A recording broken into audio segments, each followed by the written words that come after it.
ನಮಸ್ಕಾರ ಸ್ನೇಹಿತರೆ. ಇವತ್ತಿನ ಈ ವಿಡಿಯೋ ವಿಶೇಷತೆ ಬಂದು ಶ್ರೀ ರೇಣುಕಾ ಪರಮೇಶ್ವರಿ ಅಮ್ಮನವರ ಜಾತ್ರೆ ಸ್ಟಾರ್ಟ್ ಆಗ್ತಾ ಇದೆ. ಜಾತ್ರೆ ಸ್ಟಾರ್ಟ್ ಆಗೋದಕ್ಕಿಂತ ಮುಂಚೆ ಅಮ್ಮನವರು 9 ದಿನಗಳ ಕಾಲ ಸುತ್ತಮುತ್ತ ಹಳ್ಳಿಗಳಿಗೆ ಜೋಗು ಪ್ರವೇಶ ಕೈಗೊಳ್ಳುತ್ತೆ. ಹಾಗೆ ಹಳ್ಳಿಗಳಿಗೆ ಹೋದಾಗ ಯಾವ ರೀತಿಯಾಗಿ ಅಮ್ಮನವರನ್ನ ಬರಮಾಡ್ಕೋತಾರೆ ಭಕ್ತಾದಿಗಳು ಅಂತ ಈ ವಿಡಿಯೋದಲ್ಲಿ ನೋಡೋಣ. ಹಾಗೆ ತುಂಬ ಶಕ್ತಿ ದೇವತೆ ಅಂತಲೇ ಹೇಳ್ಬೋದು. ತುಂಬ ಪವರ್ಫುಲ್ಲು. ನೀವೇನೇ ಒಂದು ಸಂಕಲ್ಪ ಮಾಡಿಕೊಂಡು ಆ ಗ್ರಾಮಕ್ಕೆ ಬರ್ತೀವಿ, ಈ ಕೆಲಸ ಆಗಬೇಕು ಅಂತ ಅಂದ್ಕೊಳ್ಳಿ, ಆ ಕ್ಷೇತ್ರಕ್ಕೆ ನೀವು ಒಮ್ಮೆ ಭೇಟಿ ಕೊಡಿ, ಆ ಕೆಲಸ ಸಕ್ಸಸ್ ಆಗುತ್ತೆ, ನೀವು ಅಂದ್ಕೊಂಡಿರೋದಾಗುತ್ತೆ.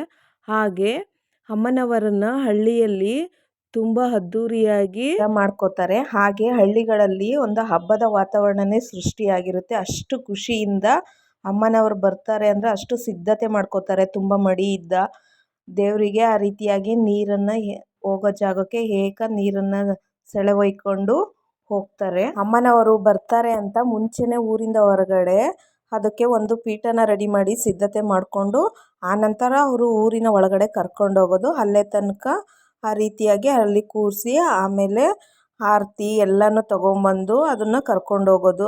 ಸುಮ್ಮನೆ ದೇವರು ಬರ್ತಾಯಿದೆ ಅಂತಂದು ಹೇಳ್ಬಿಟ್ಟು ಮನೆಗಳಿಗೆ ಡೈರೆಕ್ಟಾಗಿ ಕರ್ಕೊಂಡೋಗಲ್ಲ. ಒಂದು ಹತ್ರ ಕೂರಿಸಿ ಆ ಅಮ್ಮನವ್ರನ್ನ ಪೂಜೆ ಎಲ್ಲ ಮಾಡಿಬಿಟ್ಟು ಆರತಿ ಮಾಡಿ ಎಲ್ಲನೂ ಮಾಡಿ ಆನಂತರ ಮನೆಗಳಿಗೆ ಕರ್ಕೊಂಡೋಗ್ತಾರೆ. ಪ್ರತಿಯೊಂದು ಮನೆಗೂ ಹೋಗುತ್ತೆ ಈ ದೇವರು.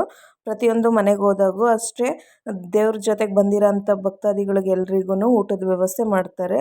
ಅಮ್ಮನವರು ಪ್ರತಿಯೊಂದು ಮನೆಗೂ ಹೋಗಿ ಮಡ್ಲಕ್ಕಿನ ಹಾಕಿಸ್ಕೊಂಡು ಬರುತ್ತೆ. ಹಾಗೆ ಅಮ್ಮನವರನ್ನು ಬರಮಾಡ್ಕೊಳ್ಳೋಕ್ಕೆ ಮನೆಯೆಲ್ಲ ಸ್ವಚ್ಛ ಮಾಡಿ ಅಂಟು ಮುಟ್ಟು ಆಗದೆ ಇರೋ ರೀತಿಯಾಗಿ ಸಿದ್ಧತೆ ಮಾಡ್ಕೊಂಡಿರ್ತಾರೆ. ಅವ್ರೇನಾದರೂ ಅಂಟು ಮುಂಟು ಮಾಡಿ ಏನಾದರೂ ತಪ್ಪು ಮಾಡಿದ್ರೆ ಅದು ತಕ್ಷಣಕ್ಕೆ ತೋರಿಸುತ್ತೆ. ಆದ್ರಿಂದ ಅಷ್ಟು ಭಯ ಭಕ್ತಿಯಿಂದ ಅಮ್ಮನವ್ರು ಬರ್ತಾರೆ ಅಂದರೆ ಆ ರೀತಿ ಒಂದು ವ್ಯವಸ್ಥೆ ಮಾಡ್ಕೊಂಡಿರ್ತಾರೆ. ತುಂಬ ನಂಬಿಕೆ ಇದೆ.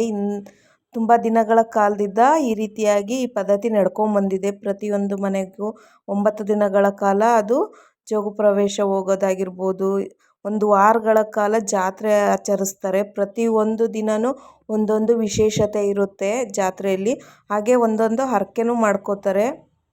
ಧೂಪ ಆಗಿರ್ಬೋದು, ಒಂದೊತ್ತಿದ್ದು ಏನಾದರೂ ಅಂದ್ಕೊಂಡು ಧೂಪ ಹಾಕಿದ್ರೆ ಆ ಕೆಲಸ ಆಗುತ್ತೆ.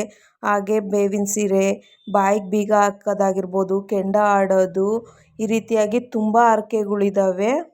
ಹಾಗೆ ಕೆಂಡ ಆಡಬೇಕಾದ್ರೂ ಅಷ್ಟೇ ಉಪವಾಸ ಇದ್ಬಿಟ್ಟು ಕೆಂಡ ಆಡ್ತಾರೆ. ಈ ವರ್ಷ ಕಟ್ಟಿರೋ ಅಂಥ ಕೆಂಡ ದೇವಿ ಸೆರಗಲ್ಲಿ ಕಟ್ಟಿರ್ತಾರೆ. ಅದೇ ಕೆಂಡನ ಪ್ರತಿ ವರ್ಷ ಧೂಪ ಹಾಕಬೇಕಾದ್ರೆ ಫಸ್ಟು ಅಮ್ಮನವ್ರ ಸೆರಗಿಗೆ ಏನು ಕಟ್ಟಿರ್ತಾರೆ ಹೋದ ವರ್ಷ ಅದನ್ನು ತೆಗೆದುಬಿಟ್ಟು ಧೂಪ ಹಾಕೋದಕ್ಕೆ ಕೆಂಡ ಹಾಕ್ತಾರೆ. ಆ ಕೆಂಡ ಏನು ಹೋದ ವರ್ಷ ಕಟ್ಟಿರ್ತಾರಲ್ಲ ಅದು ಇದುವರೆಗೂ ಹಾರಿರಲ್ಲ. ಅದೇ ರೀತಿಯಾಗಿ ಕೆಂಡ ಇರುತ್ತೆ. ಅದನ್ನೇ ಮತ್ತೆ ಈ ವರ್ಷವೂ ಉಪಯೋಗಿಸ್ಬಿಟ್ಟು ಕೆಂಡ ಹಾಕೋದು. ಹಾಗೆ ಈಗೇನು ನೋಡ್ತಾ ಇದ್ದೀರಲ್ವ, ಇದು ಆರತಿಗಳು, ಇದು ಆರ್ಟಿಫಿಷಿಯಲ್ ಅಲ್ಲ. ಇದು ತಾವೇ ಕೈಯಿಂದ 9 ದಿನಗಳ ಕಾಲ ಮಡಿಯಿಂದ ತಾವು ಬೆಳೆದಿರೋ ಅಂಥ ಕಾಳಿಂದ ಮಾಡಿ ಬೆಳೆದಿರೋ ಅಂಥದ್ದು ಇದು ಆರತಿಗಳು. ಇದು ಮಳೆ ಆರತಿ ಅಂತಾರೆ. ಮೊಳಕೆ ಕಾಳುಗಳಿಂದ ಕಟ್ಟಿರ್ತಕ್ಕಂಥ ಆರತಿ ಇದಾಗಿರುತ್ತೆ. ಇದನ್ನು 9 ದಿನಗಳ ಕಾಲ ಮಡಿಯಿಂದ ಮನೆ ಒಳಗಡೆ ಬೆಳೆಸಿರ್ತಾರೆ, ಅದಕ್ಕೆ ಗಾಳಿ ಆಡದೇ ಇರೋ ರೀತಿ. ಇದನ್ನು ಮೇಳಾರತಿ ಅಂತ ಕರೀತಾರೆ. ಈ ರೀತಿಯಾಗಿ ಹೆಣ್ಮಕ್ಳೆಲ್ಲನೂ ಆ ದೇವರನ್ನ ಕರ್ಕೊಂಡೋಗೋದಕ್ಕೆ ಊರೊಳಗಡೆ ಈ ರೀತಿಯಾಗಿ ಆರತಿ ಮಾಡಿಕೊಂಡು ಎಲ್ಲ ರೆಡಿಯಾಗಿ ಖುಷಿಯಿಂದ ಬಂದು ಅಮ್ಮನವ್ರನ್ನ ಕರ್ಕೊಂಡು ಹೋಗೋದು. ಈ ಆರತಿನ ಮಾಡೋದಕ್ಕೆ ಒಂದು ಪದ್ಧತಿ ಇರುತ್ತೆ.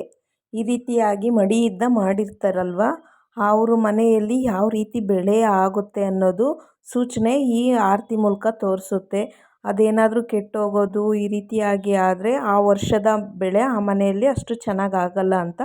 ತುಂಬ ಚೆನ್ನಾಗಿ ಬಂತು ಅದು ಆರತಿ ಅಂತ ಏನಾದರೂ ಅಂದರೆ ನೆಕ್ಸ್ಟು ಆ ವರ್ಷ ಏನು ಅವ್ರು ಬೆಳೆ ಇಡ್ತಾರೆ ಅದೆಲ್ಲ ತುಂಬ ಚೆನ್ನಾಗಾಗುತ್ತೆ ಅನ್ನೋದು ನಂಬಿಕೆ ಇದೆ. ಆದ್ದರಿಂದ ಅದನ್ನು ನಂಬಿಕೆ ಇಟ್ಕೊಂಡು ಈ ರೀತಿಯಾಗಿ ಮೊಳಕೆ ಕಟ್ಟಿ ಕಾಳಿಂದ ಆರತಿನ ಮಾಡಿಬಿಟ್ಟು ದೇವರಿಗೆ ತೊಗೊಂಬಂದು ಬೆಳಗ್ಗೆ ತೊಗೊಂಡೋಗ್ತಾರೆ. ಈ ರೀತಿಯಾಗಿ ಅಮ್ಮನವರಿಗೆ ಮೇಳಾರತಿ ಅಂದರೆ ತುಂಬ ಇಷ್ಟ. ಈ ರೀತಿಯಾಗಿ ಮಾಡ್ತಾರೆ ನೋಡಿ, ಎಷ್ಟು ಚೆನ್ನಾಗಿದೆ ನೋಡೋದಕ್ಕೆ. ಇದು ಒಂದು ಹಳ್ಳಿಯ ವಿಡಿಯೋ ಅಷ್ಟೇ ಆಗಿರುತ್ತೆ. ಪ್ರತಿಯೊಂದು ಹಳ್ಳಿನಲ್ಲೂ ಇದೇ ರೀತಿಯಾಗಿ ಅಮ್ಮನವರಿಗೆ ಅದ್ಧೂರಿಯಾಗಿ ಬರಮಾಡ್ಕೋತಾರೆ. ಒಂದು ಊರಲ್ಲೇ ಇಷ್ಟು ಚೆನ್ನಾಗಿ ಮಾಡ್ತಾಯಿದ್ದಾರೆ ನೋಡಿ. ಪ್ರತಿಯೊಂದು ಊರಲ್ಲೂ ನೋಡೋದಕ್ಕೆ ಒಂಥರ ಖುಷಿ.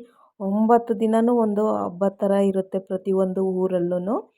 ಹಾಗೆ ಅಮ್ಮನವರು ಪ್ರತಿಯೊಂದು ಹಳ್ಳಿಗೂ ಹೋಗಬೇಕಾದ್ರೆ ನಡ್ಕೊಂಡು ಕಾಲ್ನಡಿಗೆಯಲ್ಲೇ ಹೋಗುತ್ತೆ. ಚಪ್ಪಲಿ ಹಾಕ್ಕೊಳ್ಳಲ್ಲ, ದೇವರನ್ನು ಹೊತ್ಕೊಂಡಿರೋ ಅಂಥವ್ರು. ಗಾಡಿಗಳಲ್ಲೂ ಕರ್ಕೊಂಡೋಗಲ್ಲ. 9 ದಿನಗಳ ಕಾಲವೂ ಅಷ್ಟೇ ಈ ರೀತಿಯಾಗಿ ಬರೀ ಕಾಲಲ್ಲೇ ಹೋಗ್ತಾರೆ. ತುಂಬ ಶಕ್ತಿ ದೇವತೆ ಅಂತಲೇ ಹೇಳ್ಬೋದು. ಹೊತ್ಕೊಂಡಿರೋರಿಗೆ ಕಾಲು ನೋವಾಗಿರ್ಬೋದು, ಭುಜ ನೋವು ಎಂಥದ್ದು ಬರಲ್ಲ. ಅಷ್ಟು ಹೂವು ಥರ ಇರುತ್ತೆ ಅಮ್ಮನವರು. ಹಾಗೆ ನಮ್ಮ ಹಳ್ಳಿ ಕಡೆ ಈ ರೀತಿಯಾಗಿ ಆಚಾರ ವಿಚಾರಗಳು ಇನ್ನೂ ನಡ್ಕೊಂಡು ಬರ್ತಾನೆ ಇದೆ.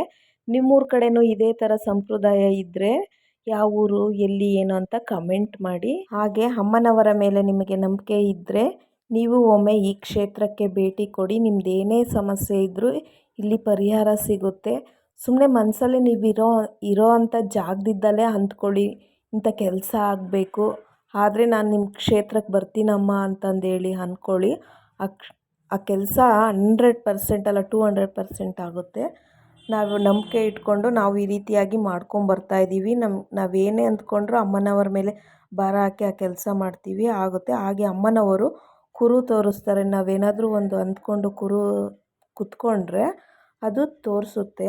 ಹಾಗೆ ಶ್ರೀ ರೇಣುಕಾ ಪರಮೇಶ್ವರಿ ಅಮ್ಮನವರ ಮೂಲ ಕ್ಷೇತ್ರ ಸೌದತ್ತಿ ಯಲ್ಲಮ್ಮ ದೇವಿ ಬಂದು ಶ್ರೀ ಕ್ಷೇತ್ರ ಕೊಡಿಯಳ್ಳಿ ಎಂಬ ಗ್ರಾಮದಲ್ಲಿ ಬಂದು ನೆಲೆಸಿರ್ತಕ್ಕಂಥದ್ದು. ಹಾಗೆ ಅಮ್ಮನವರ ಪವಾಡ ಶಕ್ತಿ ಎಂಥದ್ದು ಅಂದರೆ ಹೇಳೋದಕ್ಕೆ ಪದಗಳೇ ಸಾಲದು. ಅಷ್ಟು ಶಕ್ತಿ ದೇವತೆ, ಅಷ್ಟು ಪವರ್ಫುಲ್ಲು.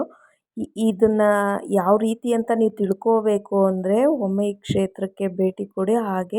ಹಾಗೆ ನೆಕ್ಸ್ಟ್ ವಿಡಿಯೋದಲ್ಲಿ ಅಮ್ಮನವರ ಜಾತ್ರೆ ವಿಶೇಷತೆಗಳನ್ನು ಹಾಕಿರ್ತೀನಿ ನೋಡಿ. ಯಾರೆಲ್ಲ ಆಲ್ರೆಡಿ ಈ ಅಮ್ಮನವರ ಬಗ್ಗೆ ಗೊತ್ತು, ಹಾಗೆ ಈ ಕ್ಷೇತ್ರಕ್ಕೆ ಬಂದಿದ್ದೀರಾ, ಈ ಜಾತ್ರೆಗೆಲ್ಲ ಬಂದು ನೀವು ಹೋಗಿರ್ತೀರಾ ಅನ್ನೋದಾದರೆ ಕಮೆಂಟ್ ಮೂಲಕ ತಿಳಿಸಿ. ಬಂದಿಲ್ಲ ಅನ್ನೋರು ಒಮ್ಮೆ ಭೇಟಿ ಕೊಡಿ. ಹಾಗೆ ನೀವೆಲ್ಲೂ ಕಂಡಿರದ ಅದ್ಧೂರಿ ಜಾತ್ರೆ ಅಂತಲೇ ಹೇಳ್ಬೋದು. ಎಲ್ಲರೂ ಒಮ್ಮೆ ಈ ಜಾತ್ರೆಗೆ ಬನ್ನಿ.